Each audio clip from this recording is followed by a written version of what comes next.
Seorang gadis berpakaian minim berjalan mondar-mandir di rumah. Tiba-tiba, di luar muncul seorang pria bersenjata yang menatapnya tanpa rasa sungkan. Gadis itu merasa tidak nyaman dan segera memanggil pacarnya. Tak disangka, sang pacar justru membuka pintu dan membiarkan kedua pria itu masuk. Ternyata mereka adalah sahabatnya yang datang untuk berburu bersama di sekitar sana. Saat makan malam, pacarnya menyuruh Jen menari untuk menghibur mereka. Stan menunjukkan ekspresi menjijikkan. Keesokan paginya, Jen bangun dan mendapati pacarnya, Richard, menghilang. Saat ia sedang berganti pakaian, Stan tiba-tiba menerobos masuk. Ia mulai melecehkannya sambil memaki.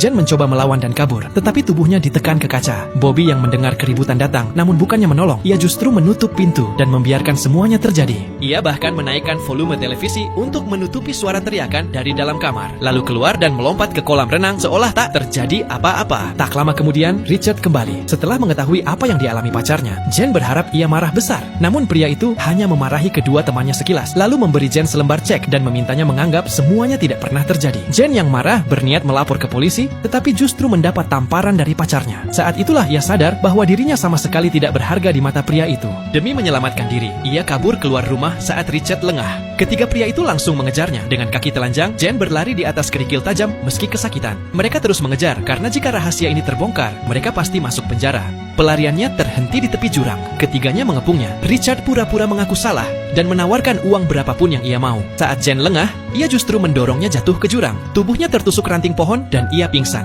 Mengira ia telah tewas, mereka membakar pakaiannya dan bersiap melenyapkan jejak. Namun ternyata Jen masih hidup. Dalam keadaan terluka parah, ia berjuang membakar ranting agar tubuhnya bisa terlepas, lalu merangkak menjauh sebelum mereka kembali. Saat ketiganya tiba, yang tersisa hanya bekas hangus tanpa jasad. Malam pun tiba. Jen bersembunyi di sungai saat mereka mencarinya.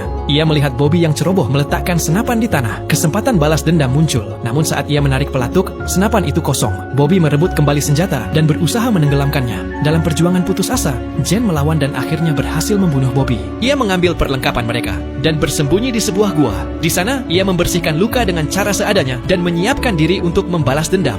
Keesokan harinya, ia berhadapan dengan Stan. Setelah kejar-kejaran sengit, akhirnya Stan tewas tertembak. Kini tinggal satu orang, Richard. Sementara itu, Richard sudah kembali ke villa. Dengan santai ia mandi, merasa aman. Namun saat keluar rumah, Jen sudah menunggunya dengan senapan terarah. Tanpa memberi kesempatan untuk berkilah, ia menarik pelatuk. Richard pun tewas. Ketiganya akhirnya menerima balasan atas perbuatan mereka. Jen menuntaskan dendamnya.